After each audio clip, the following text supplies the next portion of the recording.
The war at Kurukshetra pitted millions against each other. The Pandavas entered this battlefield fighting for sheer survival against a massively superior opposing force. To understand why a Pandava victory was nearly impossible, we have to look at this logic chart. The core strategic flaw lies with the opposing commander, Karna. He holds the Amoga Astra, a divine, infallible weapon granted by the deity Indra. The operating parameters of this weapon are terrifying. It can only be fired once, and its strike is mathematically infallible. Karna is actively hoarding it in reserve with one specific goal: to assassinate Arjuna. This creates an immediate tactical gridlock. As long as Karna keeps the weapon unspent, the Pandava's most valuable player is severely restricted, effectively living on borrowed time. Conventional warfare offers no solution to this problem.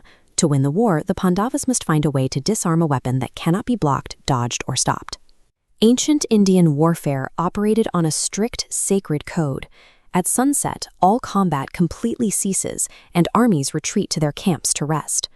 By the 14th day, mounting desperation and incredibly heavy casualties drive the commanders to shatter this ancient protocol entirely. The fighting continues past dusk. The battlefield plunges into total darkness. Without sunlight, the standard infantry becomes heavily disoriented, and the momentum of the battle violently shifts. Shattering the rules of engagement created the exact blind, chaotic environment the Pandavas needed to force Karna's hand. Into this chaos steps Ghatotkacha, the son of Bhima.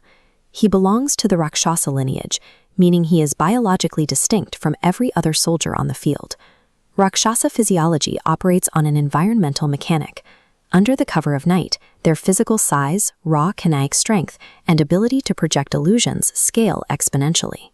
Deployed directly into the Kaurava ranks, Ghatotkacha transforms into a massive weapon of mass destruction, effortlessly tearing through the dark. Commander Duryodhana watches in sheer panic. His standard infantry is being systematically wiped out by an entity they literally cannot comprehend. The Pandava strategist, Krishna, deployed Ghatotkacha as an overwhelming, deliberate stress test designed specifically to break the Kaurava leadership's nerve. This logic tree maps out a chess concept known as zugzwang.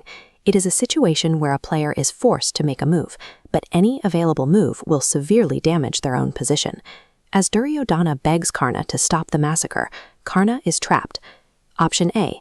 Karna does nothing. He saves the weapon for Arjuna tomorrow, but allows his best friend's army to be completely annihilated tonight, losing the war outright. Option B. Karna fires the Amoga Astra to kill Ghatotkacha and save the army. By doing so, he permanently loses his only guaranteed method to assassinate Arjuna. Cornered and driven by absolute loyalty to Duryodhana, Karna acts. He fires the infallible weapon into the night sky, obliterating Ghatotkacha. The unsolvable problem of the Amoga Astra was defeated by an impossible dilemma.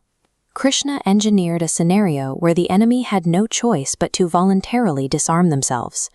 The dust settles. Silence returns to the battlefield. Bhima falls to his knees, weeping uncontrollably over the colossal corpse of his son. Contrast that profound grief with Krishna's reaction. Standing amidst the carnage, he looks upon the scene and subtly smiles in relief. The cold, pragmatic logic is clear. Krishna knew Ghatotkacha was walking into a death trap. The boy successfully acted as a deliberate meat shield. Ghatotkacha's death was a calculated, brutal sacrifice, required to absorb the exact bullet meant for the army's most vital asset. यही महाभारत है. हर जीत के पीछे एक दर्द. Every victory requires a painful sacrifice. The epic offers no sanitized fairy tales of good triumphing easily over evil. It operates as a ruthless manual on the pragmatic, devastating cost of survival. Arjuna is safe, but the board state has shifted again. The Kauravas still possess an invincible, unkillable commander leading their remaining forces. How do you defeat a general who cannot be bested in combat? Join us tomorrow as we break down the fall of Dronacharya.